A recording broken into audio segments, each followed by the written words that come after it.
Hello, everyone. So we're here from the African NFT community, and we're just a group of people. We started out on Clubhouse, and we are here to create opportunities for people that are from Africa and the African diaspora. And we have about 23,000 followers on Twitter, and maybe even more members. And we represent the entire continent of Africa, as well as the Caribbean, African Americans. We're here to promote Black art. And we all came here today. We were here last year, and last year we were just a community, but today we're going to tell you about why we're transitioning to become a DAO. So I think we should all introduce ourselves. Aisha, you want to start? Yeah, so I'm Aisha Kazim. I'm a photographer and digital collage artist, currently based in London, but originally from South Africa.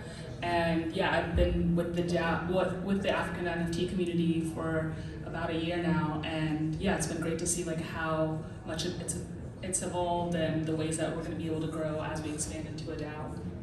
Yeah, my name is Abiyua Igbobo, but most people call me Abby. And I'm a member of African NFT community as well. I've been in it about a year. Aisha and I were here last year and we spoke during a panel as well. And it was just amazing to see everything that we've accomplished. And I'm looking forward to what we can accomplish in the future as a DAO. Hi, I'm Koketo Dao, Cookie Dao, or Coco in the space.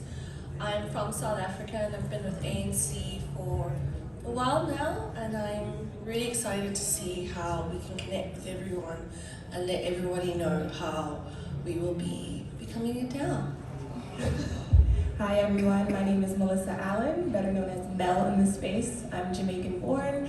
I'm also a poet in this space, and I've been with the community since its inception as a member, and I joined the core team almost a year now, and so I'm really excited to get into this DAO transition and let you guys know what we're up to. Thank you. So maybe just going into a little bit more of why we decided to transform into a DAO. So this community was started by two members in the space. One Vintage Mozart from Zimbabwe and another Kwame, another artist in the space. And they basically saw that within the space, there wasn't really resources provided for many African artists to kind of, become more educated on how to mint NFTs, how to sell their work, as well as how to kind of combat the different barriers for entry, which we'll talk about in the next slide. So we really found that this kind of, hub and community was really important for not only being able to help African artists succeed in the space, but also have a place where they kind of talk, converse, share ideas, learn from other people's mistakes, as well as bring in new opportunities for their fellow artists. As well as a space for everyone to relate to each other and not be judged by their accent or where they're from. Because in the beginning there was a lot of prejudice, I would say, towards people who have different accents or who are from certain countries. But we've built the community, and it was only a few of us in the beginning, and now there's thousands of us.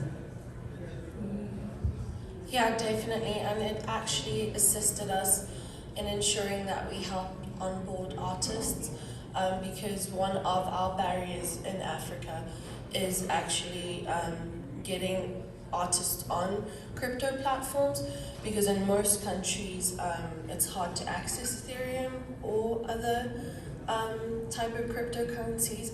So we work on actually assisting them or helping them to mint for free through Rarible, and yeah, that's some of the things we have been able to do. Yeah, and that played into our decision to become a DAO. We want to make sure that as our community scales, as Abby was saying, exponentially since last year, we want to make sure that everyone has a voice in the community so we can take care of their particular needs, because if we're not intentional about making sure that everyone has access to the door, then it doesn't really matter if the door's open, kind of thing. So yeah, that was a big factor in our decision to become a DAO and to give everyone voting rights, essentially, in all the decisions that we make and all our future endeavors going forward. Yeah, just going off of that too, a lot of the things in the space that we kind of take for granted are difficult for some artists who may not live in the US, for example, to access, we think of platforms such as Twitter, Discord.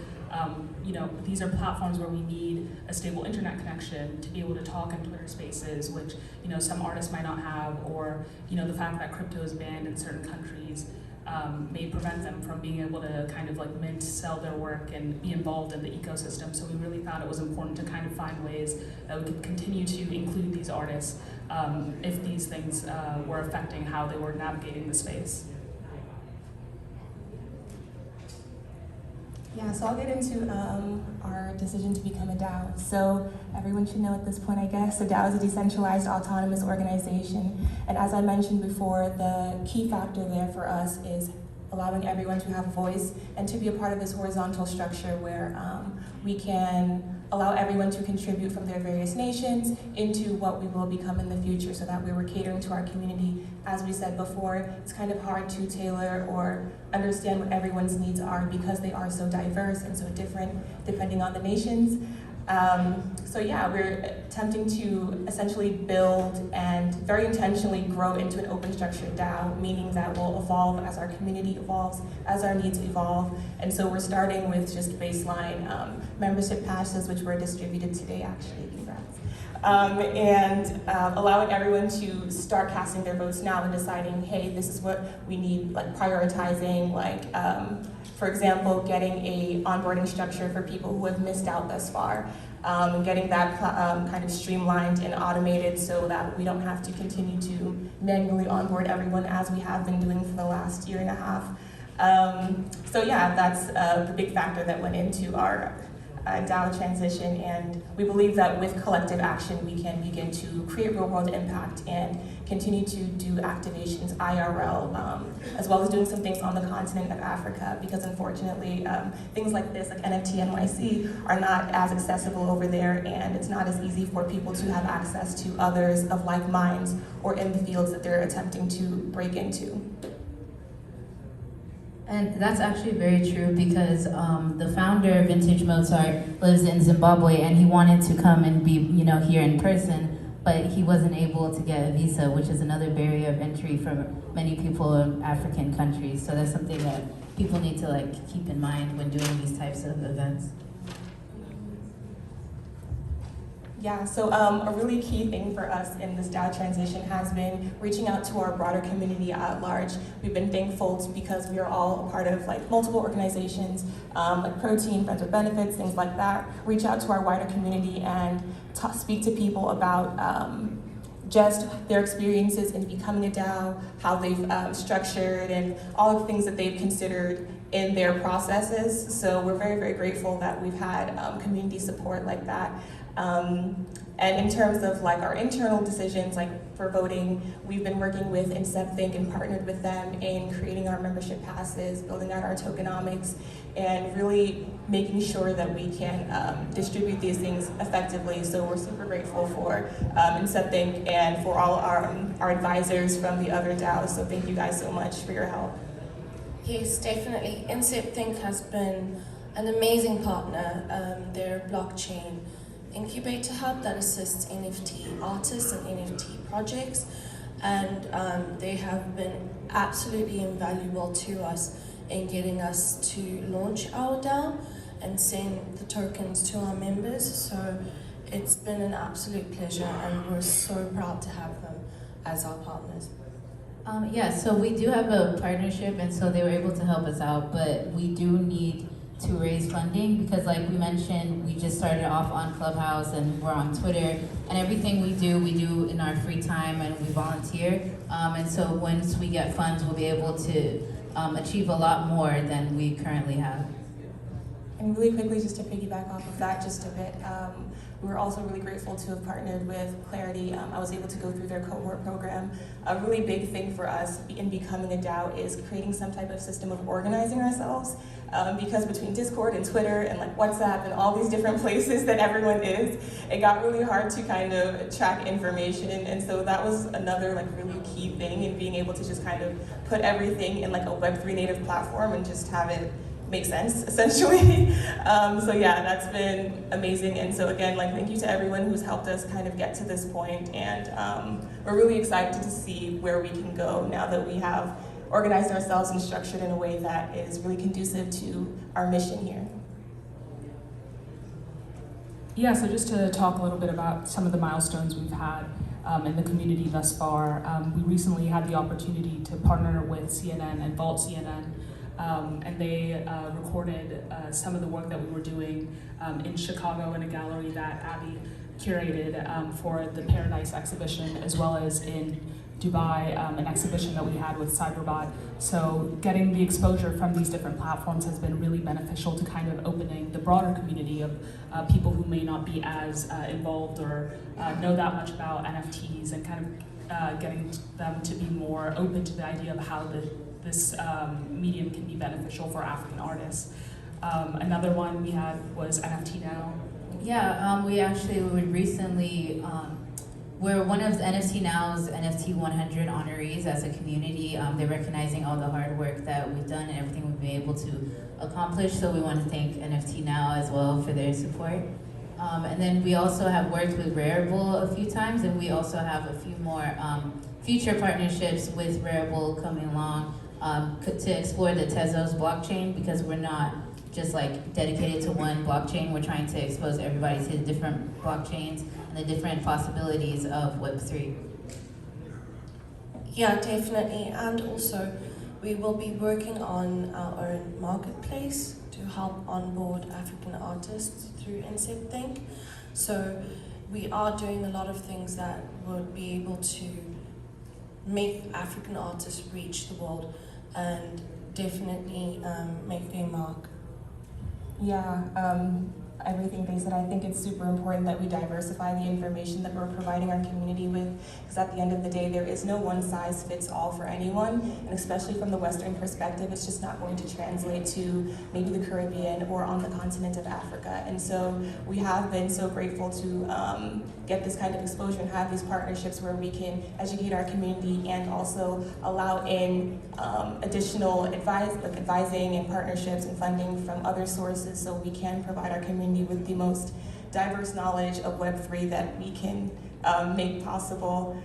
So yeah, those are kind of the things that we've been able to accomplish in the last year, which is super exciting. And going forward, we're really just focusing on, again, like structuring our system, getting our tokenomics and our governance straight, so that way we can make sure that all like 23K people can figure out how to get their voices heard and make sure that everything that they're wanting to see in the community and wanting to accomplish in Web3 space can become a reality for them, essentially. So yeah, that's our big, I think, focus moving forward, is just establishing our government, our tokenomics, and then getting funding so we can do more exhibitions, because I think in this last year alone we've done 2, not including the one we're doing tonight, so 3 exhibitions, and we'd really love to do more, and especially go abroad so artists can see their artwork being showcased, which I think would be a complete like shift for them in comparison to like seeing pictures online. Yeah, so if you guys want to scan the QR code, it'll take you directly to our mirror, and it explains more in detail what all we want to accomplish. We also provided our ENS if you would like to contribute that way as well.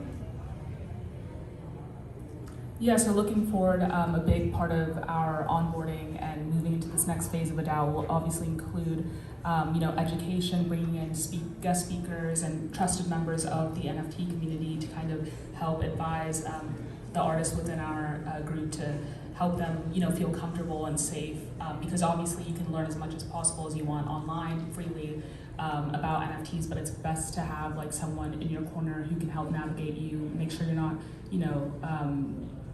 being subjected to any scams or things like that. So yeah, having trusted members, not only within our community, but working with other communities like the NFT Asia and different communities that we also have in this space is really important for us. Yeah, and another key thing that we really want to get to allocate funding towards is establishing a minting system. So a huge barrier to entry for a lot of members in our community, unfortunately, is still paying those initial gas fees or having just the funds to put up to contribute to, whether it's tools to create art or to sustain themselves within the space, to buy crypto, to do all these things. And so that's a big initiative as well that we want to consider moving forward, is being able to not only onboard people but to help pay these minting fees so that way they can get collections up and kind of get their foot in the door and established before we kind of send them on their way to do their thing.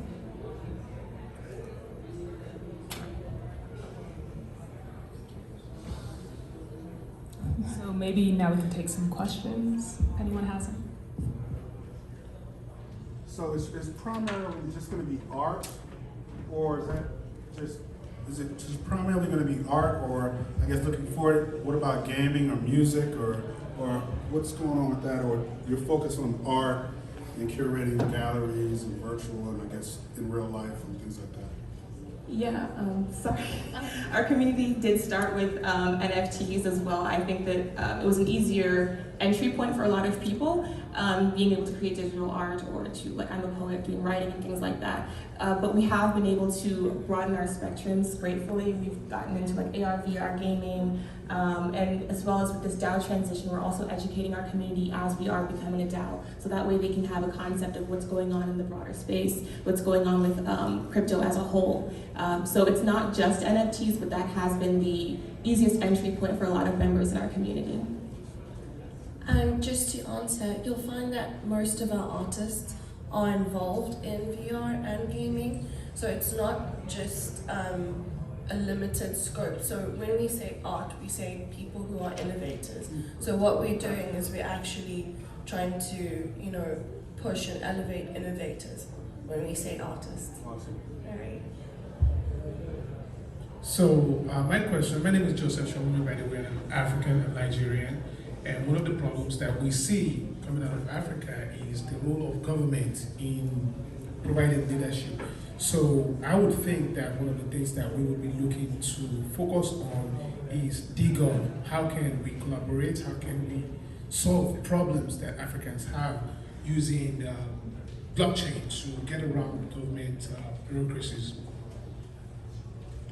Yeah, that's super interesting, and I can speak in a broader sense. So because we serve the entire continent of Africa, it is a bit harder to key in on specific countries, especially when it comes to government structures.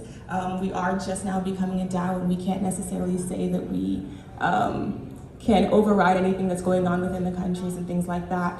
We would love to partner with people who are doing these initiatives in order to make things easier for the artists in our community and for them to better their communities as a whole. But at the moment, we haven't been able to really focus in on any one specific nation, and especially when it comes to government issues, those are very, very tricky, and it kind of gets dicey. And so, yeah, hopefully in the future, that's something that we can look into partnering with somebody on, but it isn't an initiative right now that's kind of on the top of our list. Yeah, but I can say, as a South African, it is a little jarring to have to deal with, different governments and different governance issues, but it is something that we will be looking to partner with people in the future. So if you are available and you do know how to, overcome those issues, we'd be more than happy to speak to you. And yeah, we represent the continent, but there are also subgroups that formed from our group. So there's a Nigerian NFT community, Kenya, Southern African, different groups that are focusing on the specific things while we cover the broader scope and the diaspora. Hi, my name is Stefan. I'm curious, long-term vision with the DAO, would you ever see yourselves kind of creating physical spaces in different places for people, a hub of creation for people to kind of get the education, go through the process of minting the NFTs, sell them, the whole process? Yeah, I definitely think that's something we would love to expand into later down the line as we raise funding. You know, having these spaces as an African NFT community as a whole is obviously important, but we want to have spaces as well for community members to feel safe within their different countries. So looking at the work that the Kenyan NFT community has done, I think it was just a couple months ago, they had their first large-scale meetup where 200 people came and were able to network and talk and attend panels for like 1 to 2 days.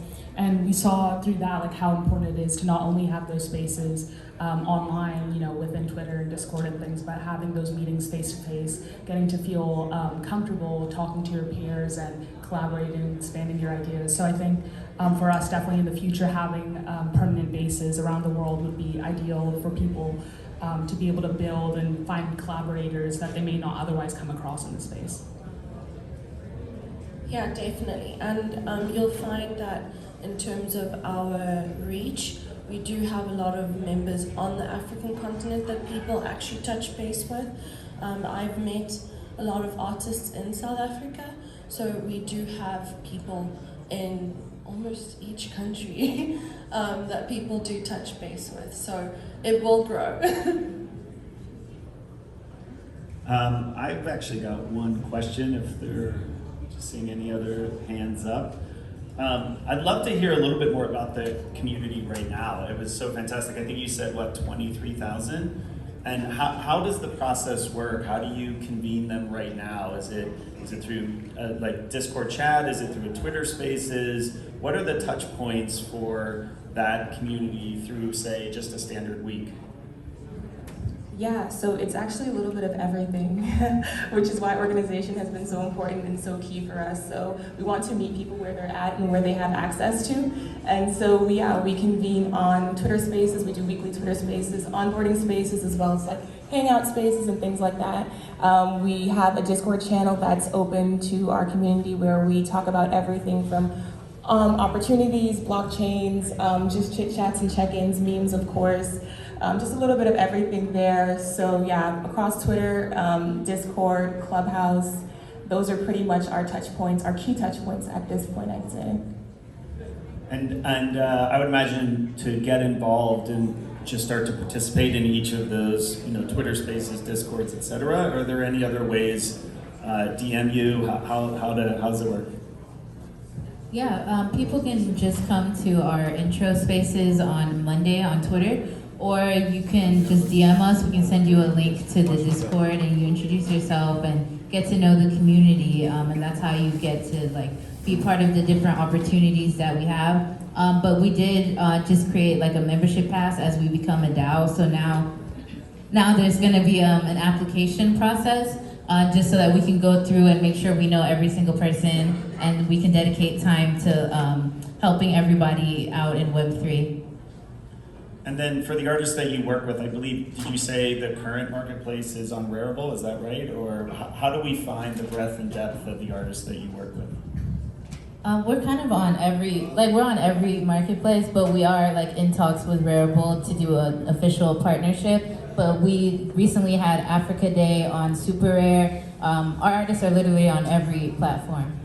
And we also have an artist directory that's like linked on our Twitter. I believe it's our pinned tweet. It has been for a long time. Since our community is so robust, we want to make sure that we're able to kind of showcase them in a way that's accessible for everyone else who's looking in for artists.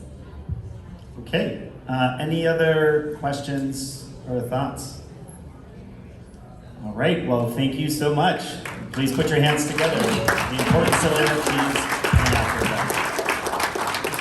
Really, oh yeah, fantastic. All right, thank you. Really great, and thank you all for the comments and questions. That's we love to be able to chat through. All right, so up next.